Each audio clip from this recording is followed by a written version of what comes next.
And we're back. I'm joined this time by doctors Kate Hamm and Patricia Fulmer, who are going to be talking about something I think most people tend to be interested in, and that's money. But specifically, they'll be talking about salary negotiations. So, negotiation and negotiating and if and how to negotiate is always a topic that so many readers and members of our community really reach out to us about. One of the most common questions we get is, if negotiating really is all that important, and if you might run the risk of putting the job offer at risk if you try to negotiate. So I will leave that question out there. I'm going to turn it over to Patricia and Kate here and let you guys discuss it. And for those that are watching, of course, leave questions in the group chat. I will be keeping an eye out for them, and I'll come back and we'll try to get them answered. So I'll turn it over to you guys. Perfect. Thanks, Antonio.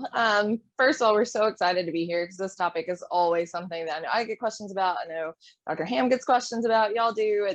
It's ever changing, but it's so important, and we're just really excited to talk about it today. My background started in a interesting setting. After residency, I was in a disease practice. It was all disease, and I was the center director there. So I was in charge of staffing right out the gate. Learned a lot about contracts and salaries and different things, what not to do the hard way sometimes, and then went into private practice in a group setting, and now have my own practice. So lots of different ways to look at things, lots of different ways to look at salaries and benefits and things like that. So I'm really excited to share with you and to be joined by Dr. Hamm today.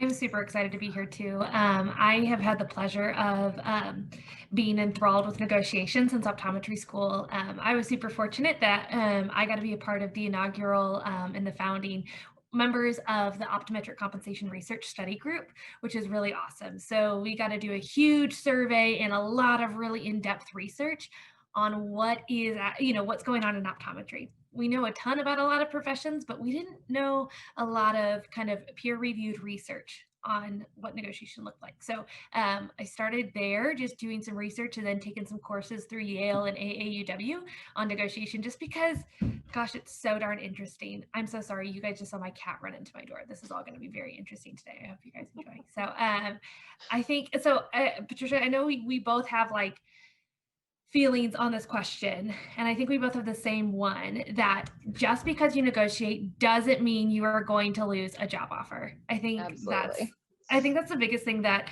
I get questions about, and I know you get questions about too, is like, but if I negotiate, what if they don't like me anymore and they don't want to hire me because I asked for my worth? It's like, well, I mean, if they want you, they're going to be willing to work with you and negotiate back and forth with you.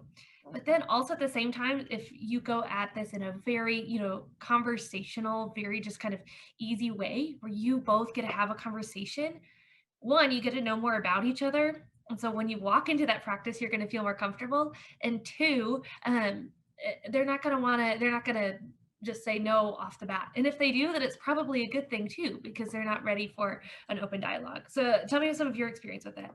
Yeah, I mean, I absolutely agree with that. To me, negotiation is the first step toward an honest and long-term relationship, right? Like none of us want to join a job to be there for 3 months. We're looking for something that we're going to be happy in our profession doing for a really long time. And if you start there and you make it a conversation and you don't make it a demand, you make it as something that you come to the table and say, hey, look, this is kind of what I need for my life and my future and my plans. And I'm really excited to hopefully be a part of what you're offering, but let's kind of talk this out. Then it lets them know that not only, you're not just there for you, you're also there to help build that practice. And so as you keep doing that and you're able to really have that conversation, it becomes less of a quote unquote negotiation and more of just a future planning. So in my experience, I like I said, I went straight into a very interesting position right out the bat, and I didn't negotiate, and I got bitten by that. And I wish that I had, because in ways I think that could have been a really cool job to do for a long time, but because I didn't really get a feel for where they stood on some of the long-term stuff, I just assumed that, of course, if I joined this job, that as I grew and the practice grew, then other things in my life would grow, whether it's salary or benefits or whatever. And that proved not to be true. I didn't really have a leg to stand on because I'd never asked for it. So I learned that the hard way. But it was a good lesson to learn really fast, and I love teaching people so they don't make that same mistake. But yeah, I mean, it's something that I completely agree. It's really just an in-depth conversation. Totally. And especially when you're joining that job, like sharing your gratitude, because like it's super awesome to feel wanted and to feel like you're ready. Like somebody, like especially right out of school, I was like, somebody wants to hire me, like me out of everybody in the whole world. And so sharing that gratitude, they're going to know that you want to invest in the practice. So you also want to feel invested in. And so it's just truly a conversation. And especially if you're coming in with an open mind and an open heart of, I want to figure out what's best for both of us for the best opportunity for growth. It truly gives a really great opportunity for you and the practice to both feel comfortable, because in the end, they're learning about you too. And so they're going to be able to understand who you are, how you communicate, how you handle. Sometimes, I mean, talking about money is never it's always going to feel a little awkward in the beginning. And so if you handle that gracefully, they're going to be so excited because they know how you're going to handle those awkward conversations with patients or if somebody's upset. And it's just going to prove how valuable you are to that practice. Yeah, and I think what's important too, especially coming straight out of school. I mean, on the one hand, we're so excited because, like you said, we have an opportunity and it's us and yay. But on the other hand, we're kind of looking toward like 10 and 20 and 30 years down the line and all these things we want to build and we want to do. And that's great. But think about the path to get there. So that initial negotiation or talk doesn't have to be, I want $1 million and 8 weeks off. It needs to be, okay, cool. This is what you're bringing to me. Maybe we can start there, but what does that look like in 6 months or a year? And how do we grow to a place that I'm comfortable and I can help you grow? And it becomes a mutually beneficial relationship instead of just a I want, you want kind of situation. Totally. Because a negotiation, honestly, now that I've learned what negotiation is really, I do it every single day. It might be with my cat at 4 a.m. in the morning when they're trying to wake me up and I'm negotiating with them to give me 30 more minutes of sleep before I feed them. Or it might be with my husband of where we're going to eat dinner. Like there's just little things all the time. And so realizing that it's always just a fluid conversation is what you're having. And so you might bring something in new. I remember when I was practicing, I brought in myopia management and scleral lenses into the practice that they didn't have established before. And so at that point in time, it was an opportunity, since I brought new value and I was bringing a whole new world of patients in, to kind of reassess, like, what does things look like? And as staff changed, I was like, okay, we're always reassessing our business, the business leaders and the owners, the practice managers, as well as you. It's just an opportunity to kind of reassess where you are, what you're doing, and kind of check on that relationship and make sure that we're always headed in that right direction. Yeah, I love something that you said, and it was a point that I always make to anyone I'm discussing this topic with, and it's know something that you're passionate about and you enjoy doing, but something that you can bring to the table that maybe somewhere hasn't had before. And in especially the up and coming optometric generation, there's so many things, whether it's myopia management, whether it's social media. I mean, that's something that we have so much more exposure to that maybe some of our older colleagues don't, and they don't realize how much that could build the practice. It's something that's fairly, can be time intensive, but it's something that we do in our daily lives. It doesn't have to be, that I went to this crazy residency and can bring all these skills that no one else can do. It can be little things, and just know what you enjoy doing, because you can bring that and build that and bring value to the practice. You don't have to reinvent the wheel. You can just add a few spokes in there and make it a little bit faster and more fun and bigger. There's nothing wrong with that. Oh, totally. And I've had the opportunity to talk to a lot of students coming right out, like that are in school right now. And they're like, well, what would I bring to the practice? Like, these people have been practicing for years, and what would I bring? And I was like, you are so much more knowledgeable than you even realize. I mean, the things that you're learning in school, like, we have to catch up on. Like, you're learning new and upcoming treatments and pharmaceuticals and technologies, and you can use them. Like, when I left school, I know how to use OCTA and felt really comfortable with it. And then we got one in the practice, and I literally had to teach everybody how to use it because nobody knew. They were like, well, we kind of know, but we're not sure what this all means. And I was like, I went to at least 3 presentations on this in school and had to learn how to read these OCTAs. And so you're going to have things as a student that you might not think that you have, and you might not think is like an asset to a practice, but really you do. And even if it's just like you've had opportunities to go on, maybe a mission trip or go with an SVOSH trip or something, and you've had the opportunity to see tons of patients, or you worked in a clinic at school, or maybe you did some sort of research project. I mean, all of that you don't get to do every day in clinical life. And so it's something new to bring that you have some expertise in that can really help a practice to grow. So even if you're like, I'm not doing a residency, because I didn't do a residency, I decided not to towards the end of my 4th year. And so with that, I was like, well, what am I going to bring? Like, Right. how will I have any credibility? But there are tons. And also maybe you're just creative with, you're willing to put in the work in other areas of a practice just to make the business function well. That's going to go a long way too. Yeah, I completely agree. And it's again just being honest with them about you and your passion and your long-term goals, and which kind of means in prepping, taking some time to really look at yourself and what is going to make you happy long term, so that you can talk about those milestones and how to grow and how to bridge some of these, different gaps that we see across the country now. And when you do that and you know your worth, but at the same time have respect for the office that you're going into, it becomes a really easy conversation because you're both trying to get somewhere good. Now that I have my practice, as soon as I'm looking for an associate, those are things that I'm going to be looking for is, how can you add to my practice and bring, but you don't have to be me. We're not the same person. How can you, bring something fun and different and interesting that we can build something cool with, it doesn't have to be just these huge things that people have in their mind. It can be so little, but so impactful at the same time. Exactly. Because all of our patients want something different from us. Like when we walk in, we need all of us to be a little bit different. And so it's a practice is going to look for that. So you don't have to be like either of us at all, but you to be able to step into a practice where you could see, someone that's might be, a speaker and things of that nature that is going to be stepping into a practice.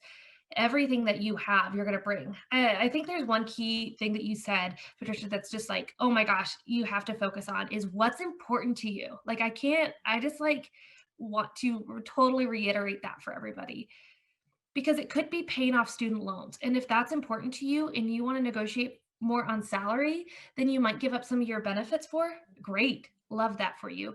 Maybe you want to travel. Great. Ask for more PTO days rather than salary. Maybe you want to ask for some things like as benefits where you want to go and you want to get your fellowship very quickly out of school. So you're willing to go, you want to take some more emphasis on research and doing a lot of case studies in the practice, and you want some more time to be able to do that and attend conferences and things of that nature. Great. Ask for those things, as well as start looking at your budget now, because when you're in school or you're in residency or something of that nature, you're going to have what you have in your mind of what you can live off of right now. So figure out where you want to live, what that budget looks like, because if you accept something lower than what you can live on, let's say, I mean, I live in Wichita, Kansas. So my lifestyle is going to have a different cost than somebody that lives in Chicago or New York. Right. Or even in Kansas City, which is 3 hours away. And so it's important to be able to say, I know what I need to survive. Because if you accept less than that, then you're not doing yourself justice. You're not going to be happy. You're going to get burnt out. So just know what your budget is, because that's going to be an important also tool when you're negotiating, as well as know kind of an average of what people around you are having. That's also going to help guide your budget a little bit. So there's some really great resources, and Eyes on Eye Care has a really great one where you can search your city and kind of what practice style or modality that you're entering into and see what other people have, which is fantastic. You could also literally look at Labor Bureau statistics by the US government, because everybody has to report to the government via taxes and they post everything there. So it's helpful when you walk into that negotiation to know how much you need to live and what other people are also making. So that way you have some comparisons. Because if you come in saying, I want $1 million, and the average person is like making $100,000, then that's going to seem really out of whack.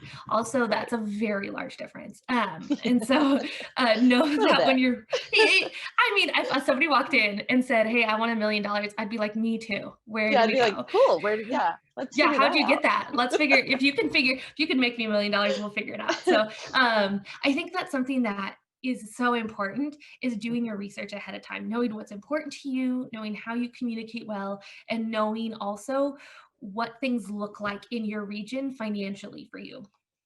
Yeah, I completely agree. I couldn't have said it better. I think, the biggest thing, some people are really, really nervous to talk about numbers, right? And so maybe start with PTO or with your professional allowances or what they might cover for your travel to CE or things like that, because those are a little more tangible and they're a little more comfortable to talk about. So if you're one that maybe hasn't done a lot of negotiating in your life, or in your mind you haven't, and you just really feel a little scared to do that because you think you might lose that offer or something, start there. Make it something that you will add benefit to your life and your happiness, but maybe you're a little more comfortable talking about. And like Kate said, if you're looking for a number, go ahead and let them know why you're looking for that number. Because if you come in and you say, hey, look, I have $200,000 in student debt, which is so much more than it used to be, and it makes me really nervous and I really want to pay that off. This is why I'm asking for this number. I'm not asking for 2 months off. I'm asking for this because I want to do something with it, not just because I think this is a great number and I want to go buy a nice car. And that's totally fine if you want to go buy a nice car. But if you have a reason like that, sometimes it makes that conversation have a little more traction, because then they kind of see where you're coming from and that you're not just, putting the cart before the horse a little bit and feeling like maybe you're not earning your way. Because some doctors that I've talked to that are more established doctors have said to me, these new doctors just think they're worth so much more than we were. And I have to remind them, yes, but a lot of times it's because their cost of living is completely different than yours was when you came out of school. Their debt is different than yours. So it's a different starting place. So yeah, if you can just evaluate what's really important to you and where you want to start and what's going to really add value to your life, then you have a lot more of a conversation piece to have than you would if you just arbitrarily pick numbers, out of the air just because they sounded really good. Oh, totally. And I think also, when you are walking into that negotiation and you're like, okay, I have these numbers, I have all of these things, like understanding that if they say no, it doesn't mean that they don't want you there. And that's okay. And then you can always ask, when can we revisit that number? Because maybe you're like, I really do want, this is important to me. And you can ask when to revisit it. They might be nervous that they're like, okay, what's this person going to do for the first 6 months? Are they going to be able to am I going to be able to get my return on investment by investing in another doctor? So just add that into your contract, especially because contracts are so binding and so important. So it's super important to have that written in there. As well as, I always suggest to people, if they are like, I need this is super important. You do always have walkaway power if for some reason you don't feel like that's an opportunity that you're going to be able to invest yourself in because they're not giving you what you need. And that's okay. And that's a scary moment, but know that if at the end of the day, let's say they're not going to even give you what you need to live at a place or something, or it's really, you have a family that you're supporting and you're like, I need this. And even with PTO, anything, that's a scary moment, but it's an opportunity for you to evaluate. And if you know walking in what your values are and what you need, and they're not able to do it, no, it's nothing wrong with either you or the practice. Right. It's a hard moment to recognize that, but it's sometimes good to note there that sometimes that it happens and it's not the end of the world, but it's, knowing your values going in is going to be super helpful. Yeah, and it will absolutely pay off in the long run, right? Because as I said before, we're not usually taking a job so we can be there for a year. We really want to build a life. And so, if you are honest going in, you have that conversation, you know where your line in the sand is, then you can find somewhere that's going to be a good fit and grow with you. And I absolutely agree. Just, let them know what that line is. If you can't meet, that's okay, walk away, but do revisit hey, well, what about in 6 months? Could we have this conversation again? If so, then maybe it is a good fit. And like you said, you just need to prove it a little bit, because maybe they're a little nervous too. But if they're open to that, that's a big plus. If they're not open to negotiating down the line, that's also a really big red flag. And I would say be very cautious of those practices that aren't really willing to talk to you about what the future looks like. Oh, definitely. So I'm curious, anybody have any questions? I was like, I Yeah. think Patricia and I could talk about this for like literally years. Probably. And so I was like, I don't want to miss out on anything that maybe we're missing or questions that people might have. Yeah. So those were all great points. I couldn't agree with you guys anymore, honestly. And I know a lot of questions did come in, so I've been keeping an eye on them, and I'll start just to relay them to you. And let's see. So let's start from the top. Joel asks or says, I found that when interviewing for positions, the hiring personnel ask me what I'm looking for in compensation first, rather than them making me an offer first. Is this the norm? And how do you get around that question to figure out what they're comfortable paying, so you don't end up asking for way more than they were thinking? So thoughts on that? Yeah, so I mentioned, go ahead. I mentioned staffing, was something that I did initially right out the gate. And you want to talk about diving in head first a little bit right out of school, but it was something that really opened my eyes. And I'll be honest, I asked that question to the people I was interviewing as well. So it's not just, doctor to doctors asking those questions, but, I think what they're looking for there is just a kind of a starting place. And if you go in and know your honest breaking point, and like Dr. Hamm was mentioning, know what you have to live on and can kind of give them a reason for your answer, then they're going to be a lot more open to discussing that with you, and just phrase it in a way of, hey, this is kind of where I'm at because this is where I'm at in life. But also there, I'd like to have a discussion with you. I would like to know where you stand and what we can come together to make this relationship work the best for both parties. I have a little bit of a different perspective.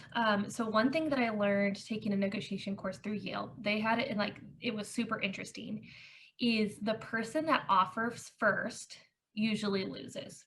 I know this is a weird way to think about it, but if let's say somebody, you're at a garage sale and you see the ticket for $1 on a book or something, that's the first offer. And then I can go up and say, no, I want this for 50 cents. And so I might get a better deal out of it.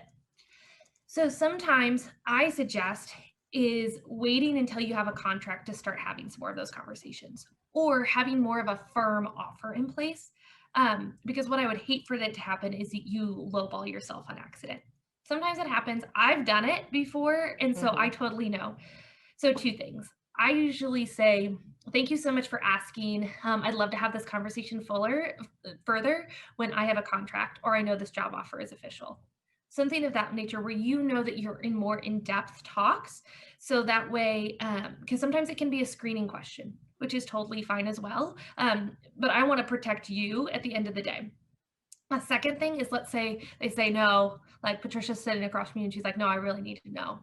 This is an opportunity to also give a range. I suggest you go at what the top of your range is, maybe inch down a little bit and kind of go a little over.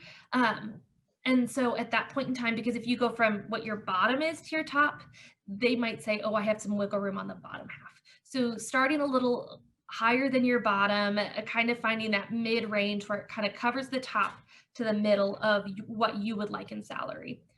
Because then at that point in time, you offer second, and that way you have a better chance of winning. I don't think there's any winning or losing in negotiation. I think it's more of a conversation, but it's a way to kind of reassess how, honestly, the psychology of how people interact with each other in money kind of works. Yeah, I agree. And just to add to that, I guess when I say know your line in the sand before you go in and ask that, is more so that you don't say a number that's below that right out the gate. Exactly. You need to know yourself. But I 1000% agree with that.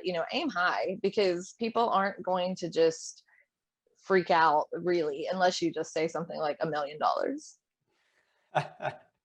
In that case, let's all sign up, right? Right. There are a lot of questions coming in, so we'll do our best to get to all of them. There's a question here around just negotiation of loan forgiveness. So not sure if you have any either experience about that or just suggestions around it. That's one thing that I suppose at least I haven't heard much of in terms of negotiation. Usually, compensation, benefits, some of the standard things, but loan forgiveness, that's an interesting one. What are your guys' thoughts on that? Yeah. Kate, do you want to take that one first? Have you heard it much? Yeah, totally. So I have heard that. I've heard it from a couple different places and different people with different things. So look, I think benefits are whatever is a benefit to you. And if loan forgiveness is a benefit to you and you want to discuss that as an option rather than maybe a salary increase, or I mean, you can do a salary increase and ask for that as well, whatever feels comfortable for you. But it can be a benefit that you ask for. I've heard of people asking for their gym memberships covered because they're going to be a healthier person. And so they're going to work more in the practice and take less sick days. So if you can find a way to justify that, I've heard people have their cell phone covered because they're on call on the weekends. And so their cell phone is a part of their job. So their cell phone bill is covered. So if student loan forgiveness is something that you want to negotiate for, there's a couple of ways that you could do it. One, you could have your employer make direct payments to them, or two, they could make payments to you. So they would kind of have that as a part of a package that they would pay to you that you would then pay to your student loan officers, whatever that looks like for you. There are more legal things that you do have to be aware of. So if you're going to get into something where you're looking at student loan forgiveness or something where there might be you need to double check with the federal government just to make sure if that's where your loans are taking place, I would highly suggest an employment lawyer. I know that sounds super scary, but usually if you want to have someone look over your contract of what that looks like, or even a CPA that might have some, that would understand the financial aspect of that legal side, it just gives you another win to make sure that everything's happening in a really good way for you, and that you don't miss something where you could wind up in trouble. I'm not thinking that anybody would get in trouble, but I want to set you up for success. So if you're looking at something that's maybe a benefit that is not traditional, and people don't do all the time, I would ask just to have, they would most likely, the business would most likely have a lawyer that's present, and kind of in that process. But I would have someone on your team just look over that as well. And that could be a CPA, so like an accountant of some sort, or have like an employment lawyer of some sort look over some of those things just to make sure you're in the clear, especially if it's something that's kind of non-traditional. Yeah, I would agree with that. Mostly what I've seen is negotiating into the salary, maybe making that just a little bit higher salary because you have that need, and letting them know that, and maybe giving a different place in the contract. Yeah, I'm looking at the comments here. There are so many great questions. So let's try to get to as many as we can. Okay, question here around the ability to speak a foreign language. Any insight into whether or not that can be leveraged, and where in the negotiation stage can you even assign a dollar value to that? Yes. I think yes, you absolutely can. Anything you bring to the table can be leveraged. I mean, that is something that is not as common and sets you apart. And anything that sets you apart can be used to leverage that contract. And just like myopia management may not be present in the practice, maybe a bilingual, speaking doctor is not either. So yes, absolutely negotiate with that. Lead, let them know that it's your value, and let them know that should be, because you're going to be able to bring more patients to the practice, that should also be rewarded in compensation in whichever form you find it, typically salary in there.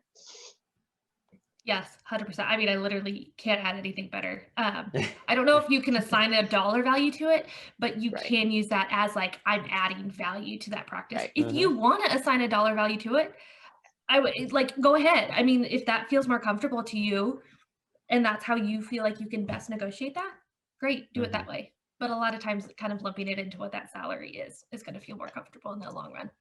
Yeah, there are a couple of questions I think that can probably be combined into a single question. So I'm going to try my best to do that. And it's really, the question is around, or really one is a request. And that is just, can you describe some basic strategies and the steps of salary negotiation? So maybe think about it in this way. Let's just say you're given a contract with a salary. So maybe walk us through, what is the next step from there? You know, what does the counter look like? And then a follow-up question to that is that, what happens if you don't negotiate initially and say you miss out on that opportunity? When is a good time to renegotiate? Great questions. So this way that I learned to structure my negotiations, and that has been really successful for me, and I know Patricia probably has some like other ways that she has too, is it's kind of 4 steps. So you receive the contract, you read it, you might have a family member or a friend read it and be like, oh my gosh, what do you think? And that's great. So at that point in time, when you want to respond, the best way to do it is in person, because you're going to be able to read body language, tone of voice, all of those different things. But sometimes, especially as we've learned in COVID world, sometimes that doesn't happen. So a phone call is the next best bet. Texting and email. So email I would do over texting, and email is fine too, but really getting to be able to hear the other person's voice and being able to have a more personalized interaction is going to work out for both parties a lot better. Even though that's also the most challenging because you can't hide behind your computer as much. So I would highly suggest that way. The 4 steps that I take is 1, saying thank you. Saying thank you for the offer, appreciation for the time that they've spent with you. 2 is stating your value, what you're going to bring to the practice. And then you say, because of this value, I'm going to bring, and I would like counter salary, counter benefits, whatever you want to counter in there. And you can have a couple of things. I'd like a $2,000 increase in salary and an additional day of PTO to in compensation. Then you're going to reiterate how thankful you are and how grateful you are for that opportunity. Because then at the end, you're kind of bookending. If you've heard of PCP, so pray, not like the drug. Oh my gosh, don't go off of the rails there. But like praise, so you have like praise, complaint, praise. So you're going to have gratefulness, counter, gratefulness. So that way it's kind of sandwiched in there. Because also you are super grateful. Then it'll kind of go back and forth from there, but still structuring things in that similar way. It's just an easier way to, 1, know how to do it every time, and 2, it just really helps with everything kind of functioning together. Yeah, I completely agree with that. I mean, whether it's really just about making it a professional and genuine and honest and kind conversation, because even if it doesn't work out and you two walk away, it's still going to leave that in a good tone so that you're not, burning bridges that you may need later, because we are a small profession overall. To answer the when is it a good time to negotiate, if you miss the first opportunity, I would say sooner rather than later. There's not necessarily a magic number. Give the first 6 months, I think, is always a good learning curve for any new practice. You're getting comfortable, they're getting comfortable, you're learning where everything is and what drawer the cotton tips applicators are and all that stuff. So you've got other things on your mind, but once you settle in, I think that's a very good time to go to the owning doctor or whomever it is that kind of controls that conversation and say, hey, listen, I'd love it here. This is somewhere I can see my future. And because of that, I would like us to talk about what the future looks like and how we mutually get to a place that we're both happy with. If you approach it that way, they don't feel so much blindsided. And also you don't, it doesn't look like you forgot anything at the beginning. It just looks like you were getting comfortable first. Yeah, those are all great points, and you really organically answered a couple of the other questions that were asked. So it all worked out. But I will, in the 1 minute it looks like we've got left, let's squeeze one final question in here, and that question is on, okay, well, maybe we'll just make it 2 questions real quick just to make everybody happy.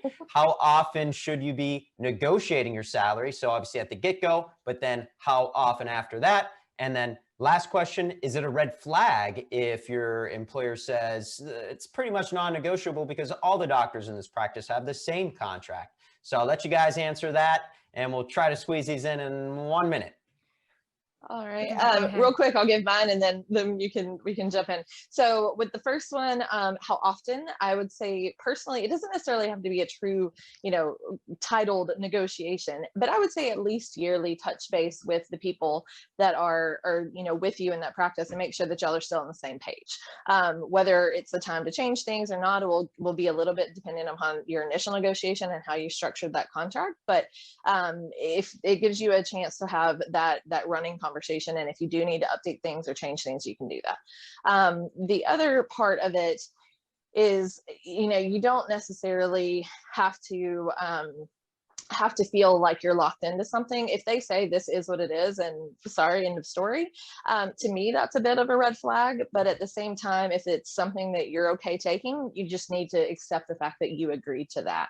I wouldn't necessarily recommend it, but if you just really want to be in that practice, then you've also got to accept that you agreed to those terms out the gate. Sure, I totally agree. And I'm just going to hit on that second one because I really can't add much more to the first one. Well, I guess I'll say the only thing I'll add is anytime there's a change in the practice, that is a substantial change. So whether you add a new doctor, a doctor leaves, you open a new location, something that substantially changes, that's another good time. Agreed. I had somebody ask this question to me once of like, they just said that everybody makes this much. And I always say, bring it back to you, that you're an individual that has your own value and your own skills that you're bringing to the practice. And so since you're not the same as everybody else, you want to have a unique conversation about your compensation. Because then at that point in time, you truly, if they say like, well, you're the same as everybody else, or whatever, you'll have a more open conversation saying, I know we're all different. And I just want to be able to have a conversation about those positive differences so that I can be able to be compensated fairly for the things that I'm bringing. Yeah. Sometimes that helps the other doctors out too, because maybe they kind of fell into the rut of not saying anything. Yeah, exactly. One ship, like one tide rises all boats. Absolutely. Yeah, absolutely. Well, thank you both so much for taking the time and just sharing your knowledge and wisdom. There's a lot of love in the comments. You guys did a fantastic job, but I'm not surprised one bit. So thanks again. The bonus raffle code for those watching is, you probably could have guessed it, compensation. So write that down, enter it in, get another ticket there, and we're going to take a 10-minute break. And we'll pick back up with another session around finances and money. So we'll see you then.